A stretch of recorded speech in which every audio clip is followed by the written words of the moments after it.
Sound check. Check one, check two.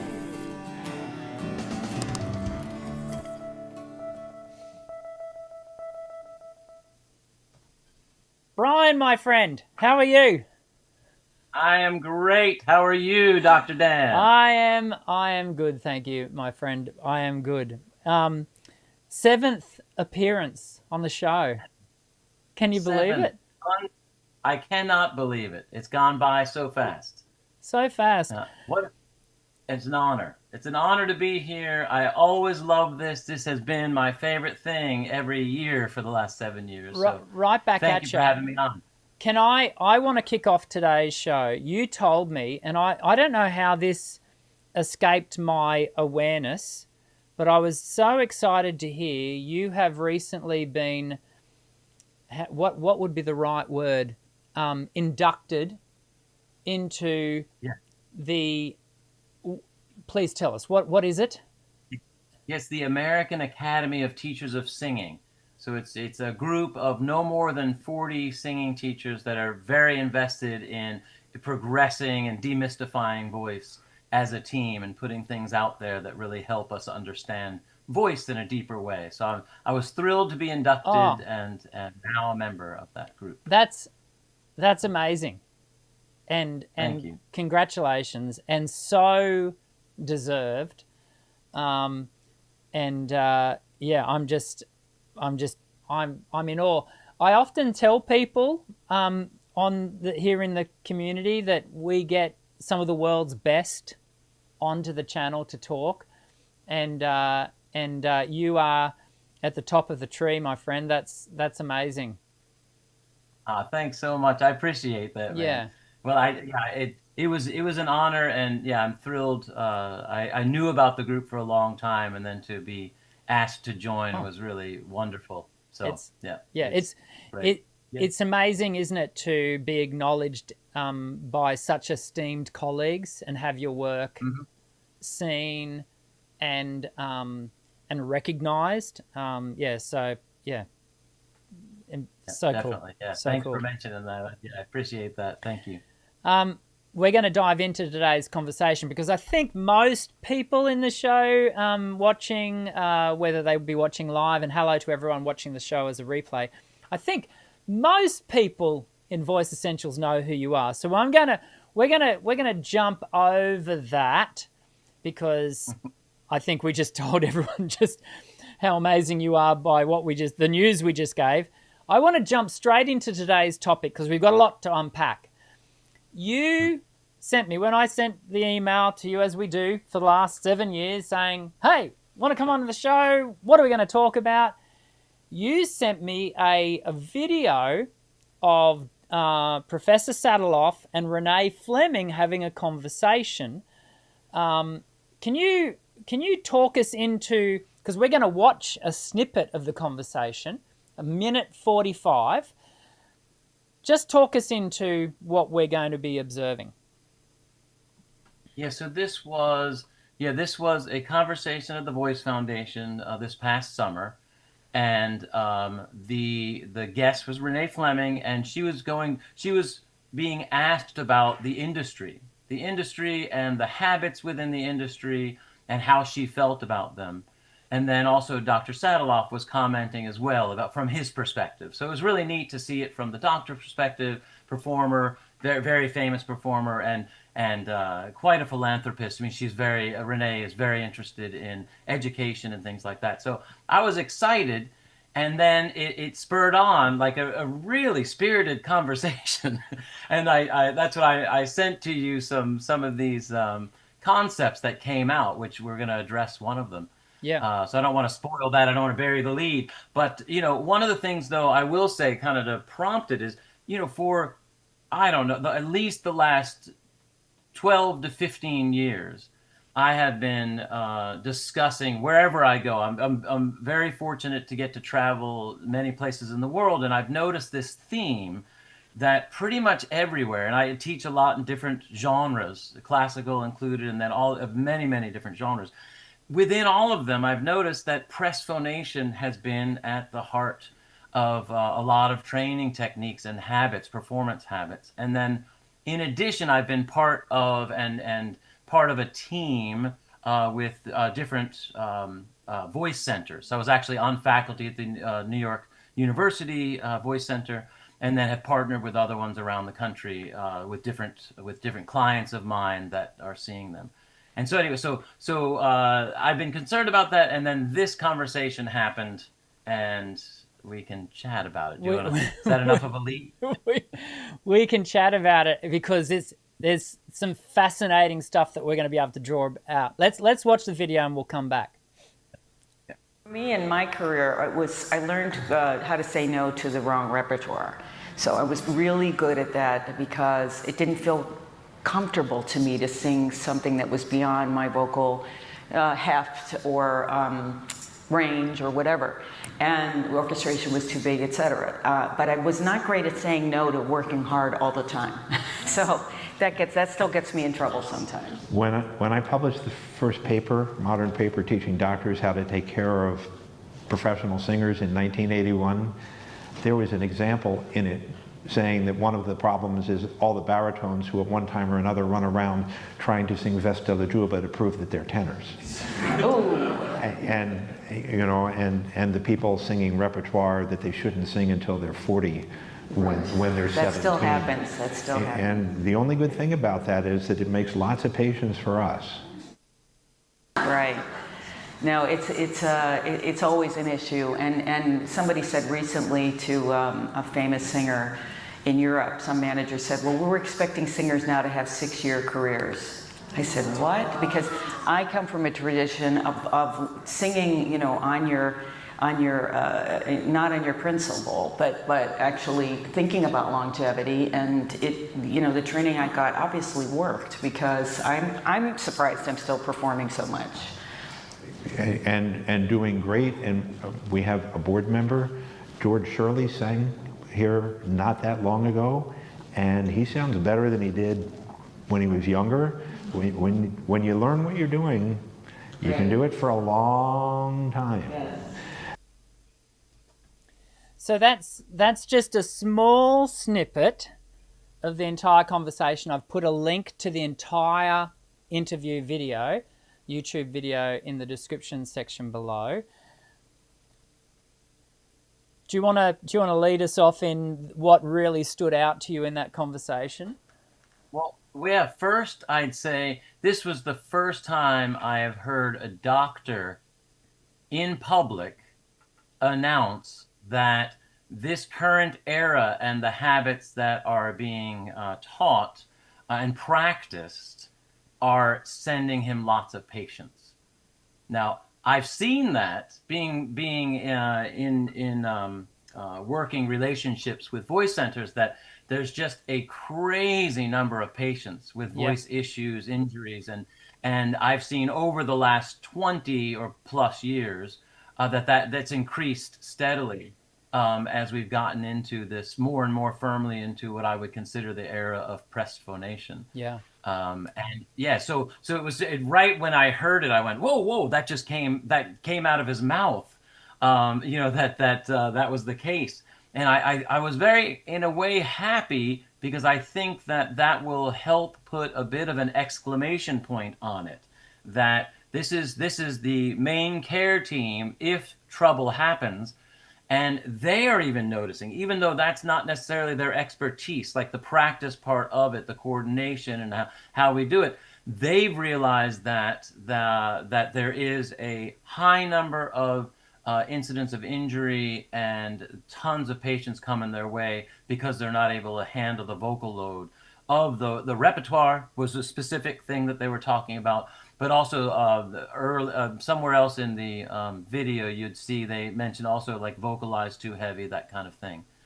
So it was stunning to me when I heard it. I literally, my jaw dropped. I was like, what? Like in a big public forum. It's the largest international voice symposium, you know, and so I thought this should be the buzz topic. There were many in that conversation, and some took the lead for some people, especially in the States. For the listeners, when you read it, I'm sure other things will pique your interest. But this one took the lead for me because I think it's a bit of an alarm, a call to let's wake up and let's really look at our current practices and start thinking, what should we prioritize? Let's Um, also recognize that the context, the style context that they were talking through, the frame was classical.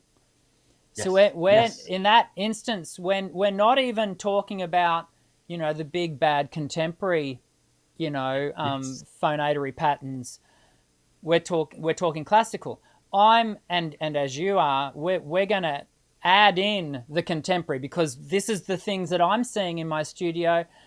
And I'm seeing it in my reaction videos. I do reaction videos here on the channel, and constantly talking to the subglottal loads that singers are employing. And the ENT that I've worked in team with here in Brisbane for a couple of decades, he's got a great little saying to people who go in. He simply says, well, you can keep singing like that and it'll sound great and you'll have a very happy but a very short career.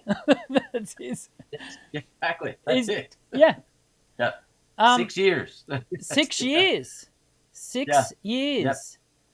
Yep. That was stunning, right? That was also stunning to hear 6 years. And Yeah. I had read that somewhere else, that there were some estimates that's what they predicted, that the average career in Europe, I believe it was Europe centric, would be approximately 6 years. Can I ask the question that might be the elephant in the room for some people?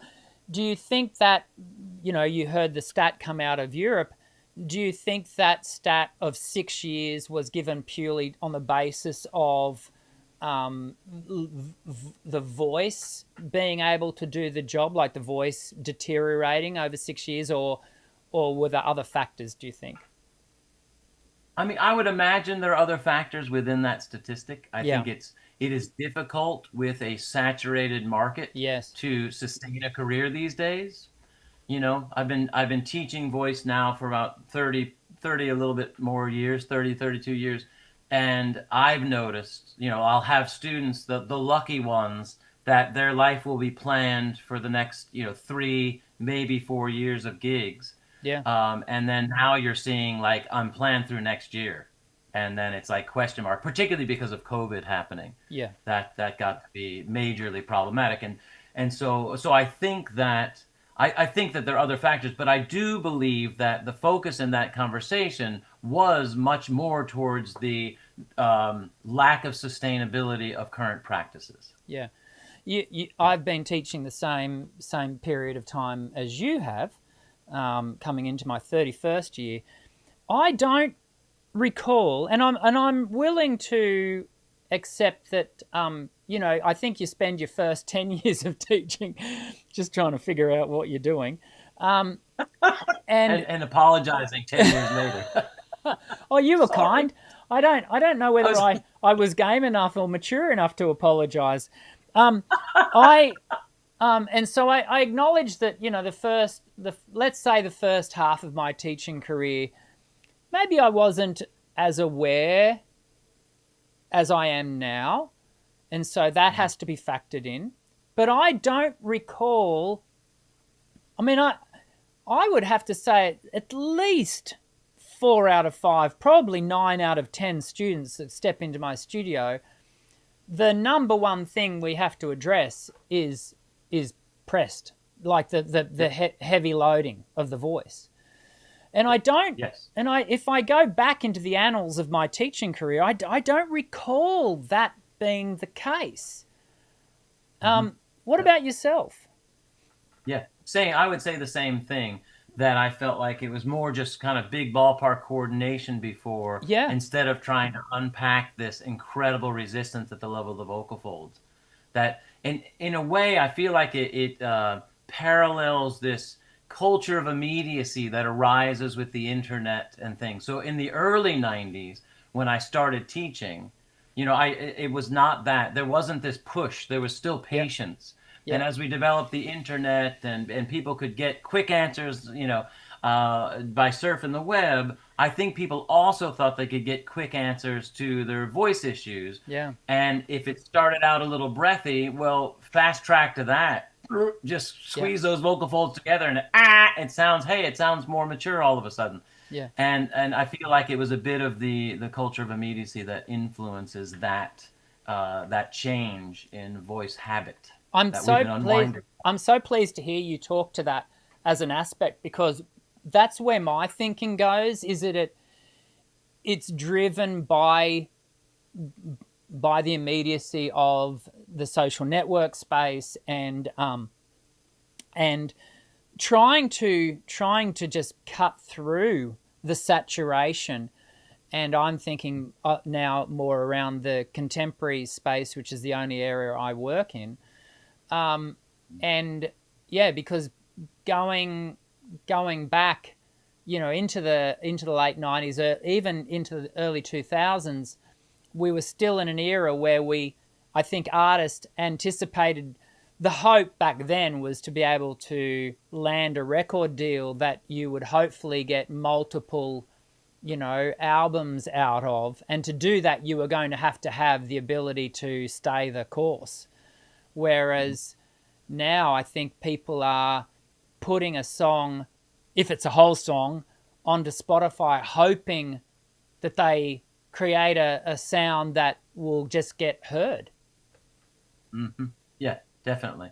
It's much more sort of these short segments. It's not the big picture anymore. Yeah. You see many more one-hit wonders. I mean, that used to exist, but it was so like, oh, that was a one-hit wonder. You use that term because it was the rare thing. And I think it was having a one-hit wonder, funnily enough, almost had a stigma around it.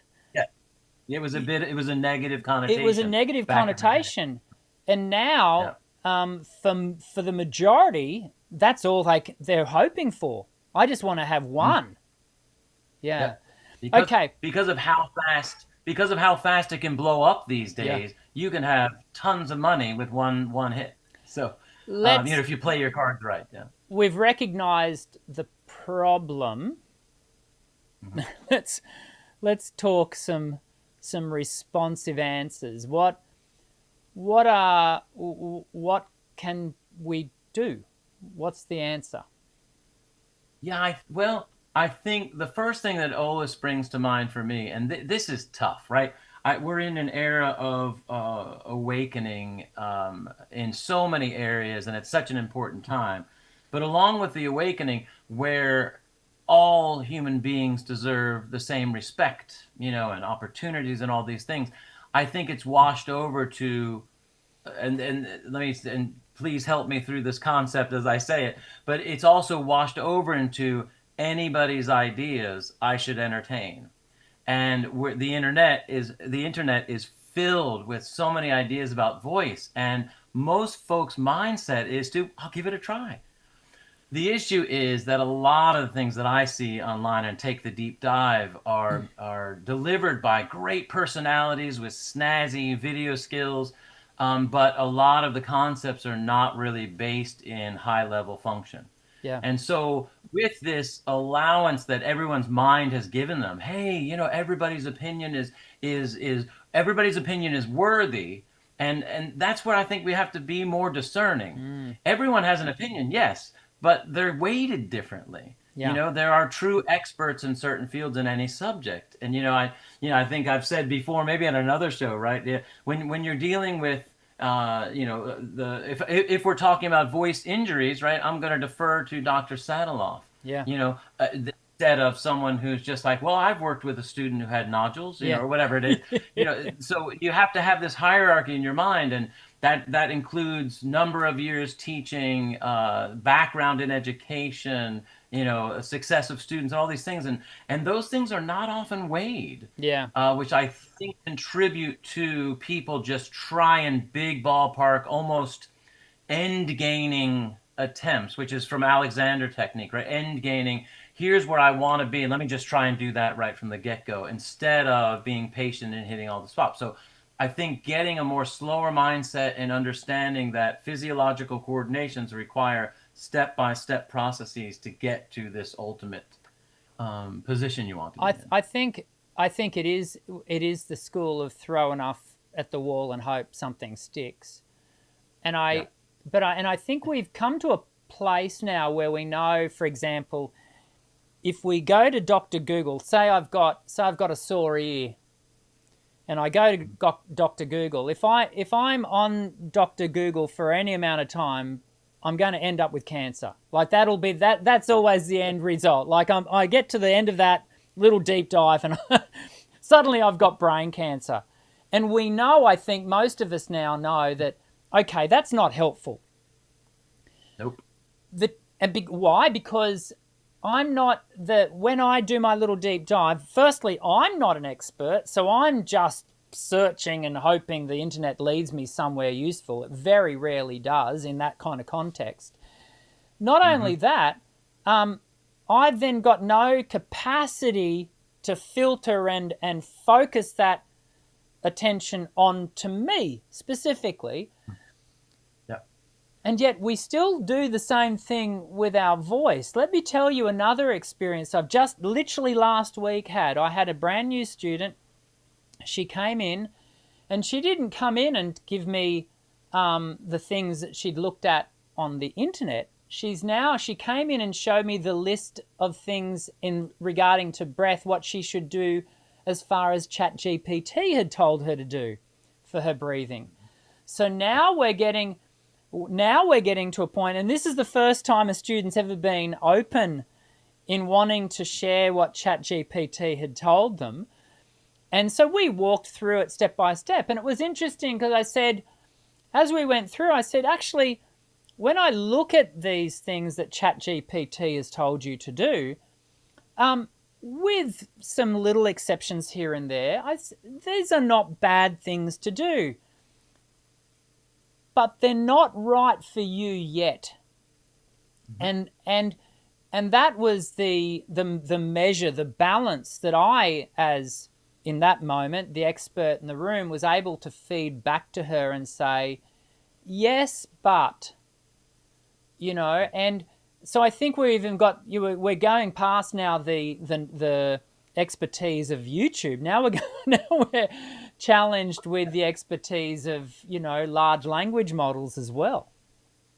Yeah, the AI has, it's unbelievable power, and harnessed the right way can be incredible. But even, I'll do a deep dive and I'll do a search on a topic that, I'm friends with some of the world experts like Johann Sundberg, and we can have a chat. And again, he's like a human AI with what he knows of what research has been done, and he's done a lot of it.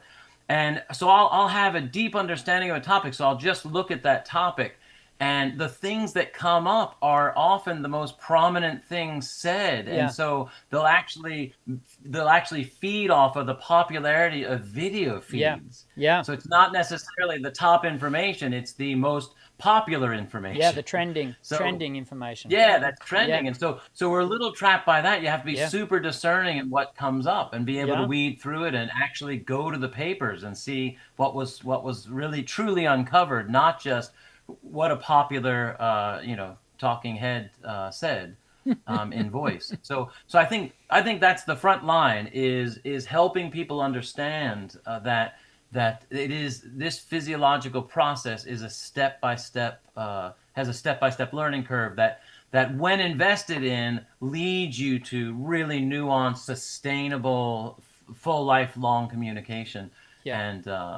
And lifting people up. Like it's such an important art form. Yeah. And I think we need to take care of it, because when these things happen where Dr. Sataloff gets yet another patient, or whatever, or we end a career after 6 years, everyone is robbed of that wonderful talent, and the human being that is also robbed of the ability to do the thing they love. It's a tragedy all around. And so I think, looking at what are the fundamental things that we need to considered is the next step. So we Yes. need to realize that too much information is coming at us, and in the wrong order often, and you have to know what the individual needs in that moment, 100%. and that will change day to day. Yes. You know, that like you could go several steps ahead and then something happened that week and be a few steps behind all of a sudden, Yeah. and then go back up. So you need to react to the moment, and as you pivot through those things, it's a blessing in disguise, because each time you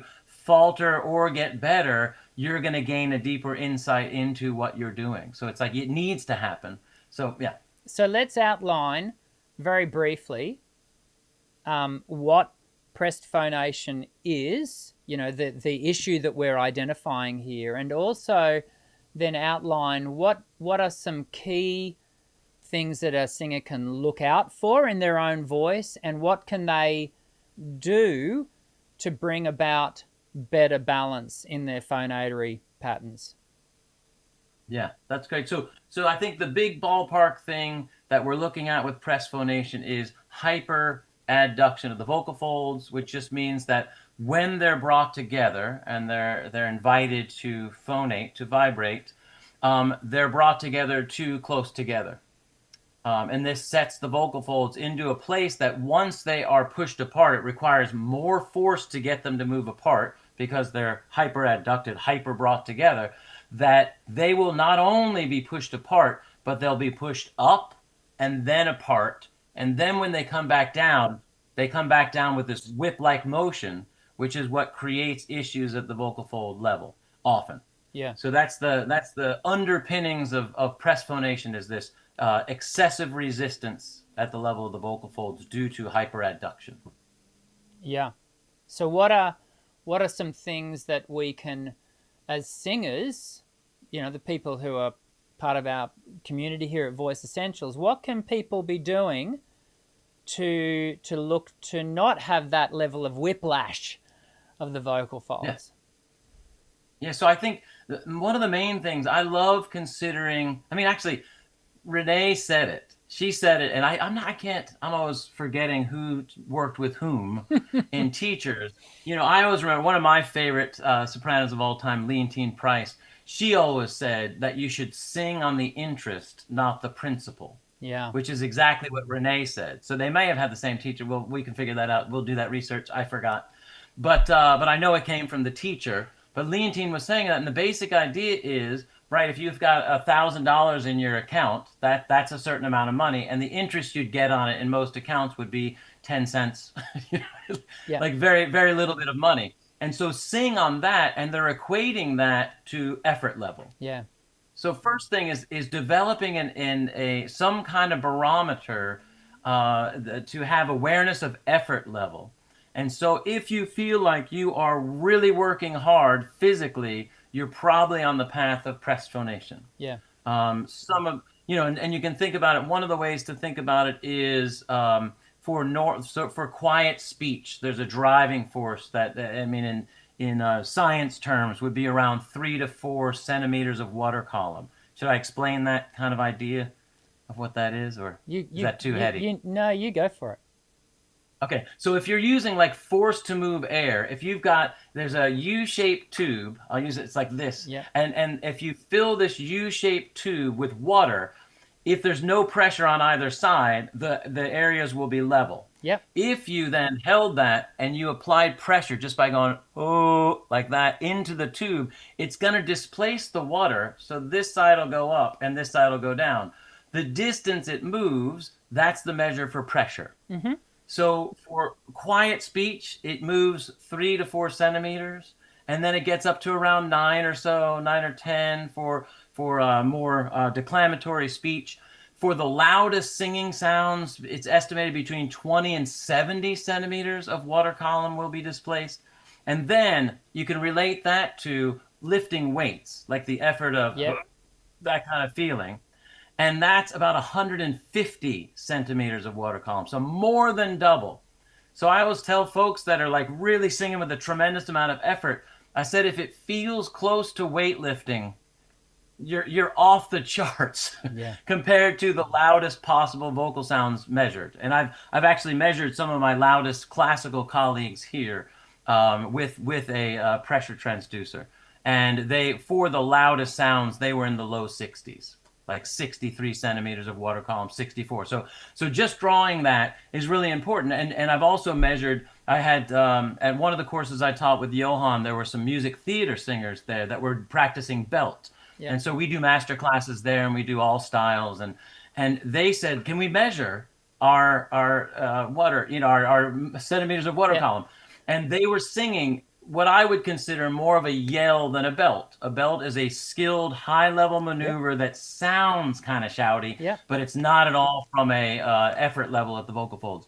And they measured it, and again, they were like at 130 centimeters of water column. It was like blown out beyond belief. So just knowing that the right thing and the things that have been measured, they are in much lower drive, much lower pressure than a yell or something super primal. Yes. I like too, when I'm introducing belt, I often refer to as the negative column as a yell function. So it's interesting to hear you use that same terminology. And it is important to recognize that volume doesn't need to come from effort. Volume can come from resonance. And when you build the right resonance strategy, the volume presents itself. Anyway, I want to play the devil's advocate so you go for it. Well, I was going to say, so the other thing is, so effort's one of the big things. Get somebody in touch with effort and give them an A, B, C, and they'll start to go, oh yeah, this was so much easier. I choose B. And then they'll start to get this barometer going. Yeah. And then the next thing is, I always consider this is a flow vibrator. That's Dr. Dosher, my mentor, Dr. Barbara Dosher, she has that in her book. And I've always thought this is the way to consider it. I'm sure others have considered it this way too, but a flow vibrator, meaning that there's a pressure coming from the thoracic cavity, maybe even the abdomen can also contribute to increasing the thoracic cavity. And that drives a flow that moves through the vocal folds and pushes them apart and begins vibration. So it's a flow vibrator. And so I feel like if someone also loses track of the flow, even a breathy, if they lose track of that as they start to resist more, like I just did in speaking, and it no longer feels like this constantly moving column of air, people will say, or this constantly moving stream of air, then that's also problematic. If it gets too dammed up, that's another way that we can think of it. Does it feel like a flow vibrator, or does it feel like you're stuck and hitting a ceiling? And the ceiling would be hyperadduction. Hyperadduction. I like I went to say before, I want to play the devil's advocate for a moment. And I want to play it in a similar... I want to play it in the way that I get a lot of, I'm going to call it pushback on my reaction videos, because I'm often reacting to and doing reviews of really well-known, highly followed singers, very good at their craft from a performance and presentation point of view. And some of them are, in my opinion, driving the voice too hard.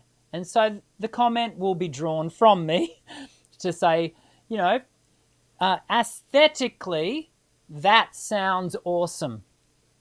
Hand on heart, I think that it sounds great. Yep. But, and often I'll then follow up, but for us mere mortals, if we drive our voice that hard, we're likely to run into problems. And I'll say on this show, I'm also thinking at the same point, and if that singer themselves keeps driving their voice that hard, it's going to run into problems as well. But aesthetically, it does sound really good.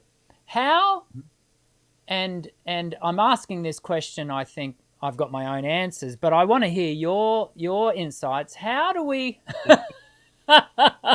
See the horns. Okay, yes, here it comes. How do we measure the aesthetic against the function? Can we have our cake and eat it as well? Definitely. There's no question. But the issue right now is that most training and even discussions, especially within contemporary music styles, I've heard it just uttered out loud that the aesthetic that they want, that drives the way we're supposed to train our singers. Completely wrong, in my opinion. Not to be, and I only say that because I work with a tremendous number of folks who are recovering from injuries from press phonation. Yeah. And a lot of folks, I'm blessed to work with some rather well-known folks who hit a wall in their 30s, hit a wall in their 40s, hit a wall in their 50s, and guess what? They never want to stop. They don't want to stop. They're not ready to hit a wall. Yeah. And they're very well known for a voice production that got them the Grammys that they have, that got them, and go down the list, right? The awards that they've won and the popularity they have, but it's not sustainable for them. Yeah. And so we really have to look at sustainability. I think that is the key thing. And like you said, they're headed for that. And so we need to tease out the aesthetic. Yeah. And while we're still honoring it, we have to first start with sustainable function. And then it's very easy to manipulate the way you use resonance. Yeah. The way you use occasional, even if it's growly singing or whatever, you can do growls with no problem whatsoever. They actually often act as like a semi-occluded vocal tract posture. But it's a learned thing. Some people do it automatically, they're lucky, and other people do it with their vocal folds instead of the tissue above, the false folds or the tissue above. And then they end up in trouble. So you can learn how to do all kinds of heavy metal stuff. You can do all kinds of noisy sounds and growly blues without issue at the vocal fold level. Yeah. So I think kind of teasing that out, that it's like, first let's get the function going, and then what do you want to do here? How do you want this to be edgy? Well, here's how you do it. You can do it with velopharyngeal opening, but which tilts the spectrum from more low to less high to all of a sudden more high, so it'll sound more edgy. And so just knowing how to manipulate these variables gives the person the power and sort of the autonomy, to be their own creator, but they need to know the variables. That's the thing. We should be teaching these variables to our students and make them super specific, so then they can decide the color palettes they want to engage in very mindfully. Yeah, I think the other thing that we need to be cognizant of too is that you need to be, when we think about sustainability around our voicing, we need to be thinking about your voice at its worst of times, not expecting to be in an optimal health, optimal condition 100% of the time. That's completely unrealistic.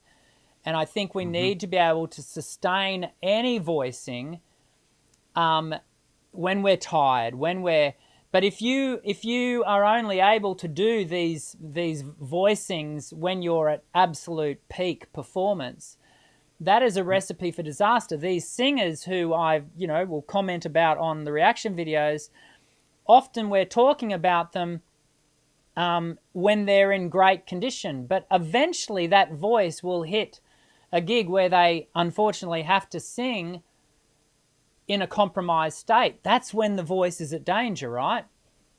Yes, exactly.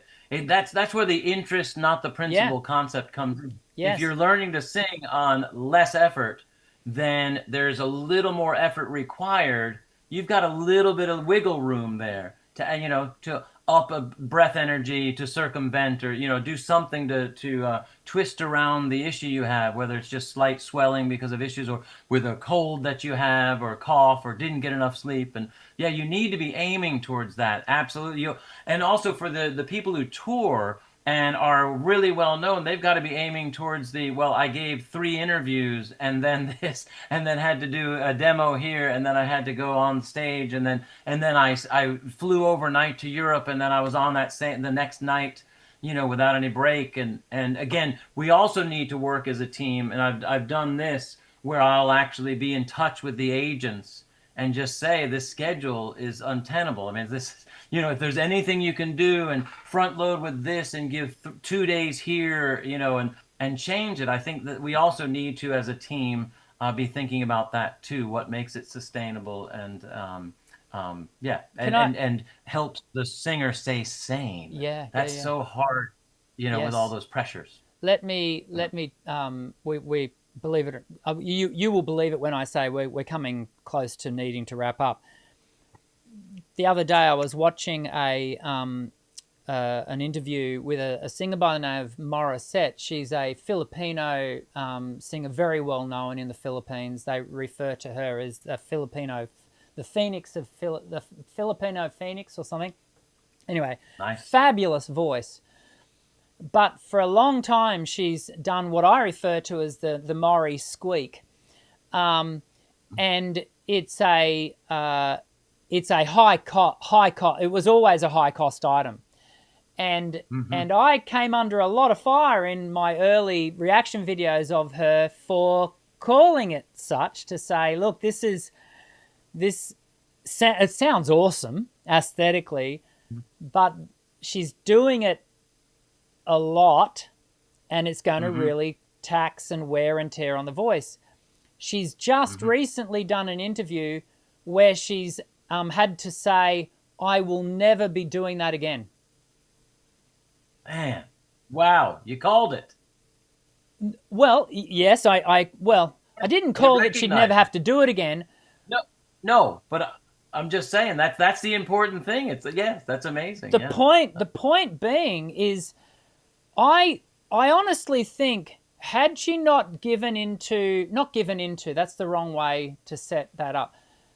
Perhaps if she hadn't have felt the pressure, because it became iconic, and I wonder if she had not felt the pressure to do it so much all the time because her fans loved it, whether she would still be in a position where she could add it in every now and then, and she could sustain that for a longer period of time. And I think it perhaps gives note to sustainability is also about moderation. Yes. And I know it comes back to what we're talking about, this interest versus principle. But being moderate in your voice use and how you choose to apply certain effects, which are all aesthetically not only wanted but at times necessary, but still doing that in a moderated sense. Yes. Yeah. I'm glad you said that, because I think that's another item. I think that, when we first talk about it, press phonation is not helpful in high doses. Yeah. And so we're saying, big ballpark, let's avoid press phonation. But truth be told, I wouldn't want to live in a voice world where you didn't have press phonation sometimes. Yes. It is an expressive tool used in moderation, like you're saying. And again, it's really moderation. Like, you cannot do it for too long, and unless you're doing a one-off, sing one song or something, and it's pressed, and then you've got days off or something, you might be able to get away with it. It's still a dangerous thing because of that. There's a paper on this, Zoninen, I think, et al. But where they show what happens with that whip-like motion, and that's attributing that to injury. So I think we do have to keep that in mind, that even if you entertain it a little bit, it's a riskier maneuver. Yeah. But it's expressive, and so we don't want to say, it's everything in moderation, including moderation. The way I've always said the interest principle thing in my studio is thinking about it from some items are high cost and some are lower cost. And I always talk about, you want to sing in the black, because if you start singing in the red, if you sing in the red long enough, you will go bankrupt vocally. Yeah. And absolutely. And it's the same thing. That's and that's in talking and in singing, and so, I mean, I think it would be sad if we didn't mention the semi-occluded vocal tract postures. Yes. Getting people to get away from. So we say this hyperadduction is the enemy, and it leads us to press phonation. But then if you use semi-occluded vocal tract postures with great specificity, it can't just be just anything. If you do a lip trill and you go, that's not going to help you very much, because you have other issues in your throat. But if you use them in a way that's buzzy and relieving pressure from here, and you get good flow, then you have successfully abducted, moved your vocal folds slightly apart. If you move them too far apart, it turns breathy. Yeah. But you got to find that sweet spot. So I think trusting those things and learning how to do those with greater specificity, and say aim for having 8 to 10 semi-occluded vocal tract postures that you really like and that you alternate through on in your practice regimen. Because I think that's a key too. You need to keep variety, and sometimes you'll have great efficacy with one, and then you need to shift to another to get the brain, cooking in a different way and keep you aware. Yeah. And for those who are not familiar with SOVTs, which I think on my channel most people will be, but you can go and check on the channel. There's a whole heap of videos on SOVTs that we've talked about at length. Brian, we need to finish. Thanks so much for unpacking today's conversation. Before we go, Linda has said I need to close the poll. But before I do, so we ask fun poll questions now, and in the conversation we've had a poll running. I'll tell you, and I'm going to ask you what would your answer be, but I've got no way of cleverly putting it on screen for you to see. So I'm just going to ask you. This is the question: what's your go-to sound when things get vocally tight? Is it A, push harder and hope for glory? Is it B, breathe and reset the flow? Is it C, belt it out anyway? Or is it D, lip trill and chill? So are you in a performance? Oh, this is just, well, probably. Let's say yes. It's everyone gets to interpret it the way they choose to. It's just a bit of fun. So if it were mid-performance, then I would definitely go with the breathe, take a deep breath, take advantage of tracheal pull, which is a deep breath, which gets the diaphragm to go down, it drags the larynx down just a little bit, and then you get that abduction of the vocal folds as well. So I take advantage of tracheal pull and reset. Okay, well, you're with the vast majority. 68% said they'd breathe and reset the flow. Go us. So well done, everyone. I think there was one person who decided they were going to belt it out anyway. So No, well, and actually, truth be told, I have opted for the belted out anyway before, but it does not lead to a great thing. I think all of us have at some point or another. Brian, that is a 2025 wrap for you, my friend. Oh man, thank you, Dan. We've done another one. And yes, and sadly it will be probably another 12 months before we get to hang out. I'd hope to hang out with you in Canada, but of course you weren't able to join us for ICVT, so you were missed. You were missed. That was a bummer. Yeah, I need to make sure I get to those things so that we actually can hang in person. Yeah, it's all about me, right? Like just hanging out. It is. Yeah. It is. I am a huge Dr. Dan fan. So yeah, I think that's it. I'm gonna start the Dr. Dan fan T-shirts and get those out. Well, I think we'll have to get mutual admiration shirts made out. I think because. Right back at you. This guy's awesome. Yeah, that's right. Mate, thank you very much. I look forward to seeing you again soon, hey? Me too, man. Thanks for having me on. Thank you so much. Be good. Bye. All right, you too. Ciao. Bye.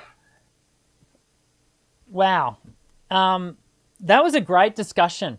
It was so cool that we had the video to watch at the very beginning and hear two of the world's leading people in their fields talk about this issue of press phonation and the impact that it can have not only on careers but on vocal health and vocal use. Many of us watching the show today are not in a vocal career per se. We're avocational singers, but you want to be able to continue doing the singing thing, right? And we can avoid wear and tear by taking on board some of the things that Brian and I were able to discuss today. Next week, we are going to get together. We're going to do a Q&A. Bring your questions. There was a question thrown into the chat. We're going to get to that next week. So, Rush Gaming 732, make sure you tune in next week. Hit the white bell icon just so you don't miss the notification. And then we will have our final show in 2 weeks, and that will be a wrap on 2025 for me and for Linda and for you as the active community that you are. I look forward to seeing you again next week. I hope you have a great week. Stay safe, and I'll see you again soon. I'm Dr. Dan. Sing well.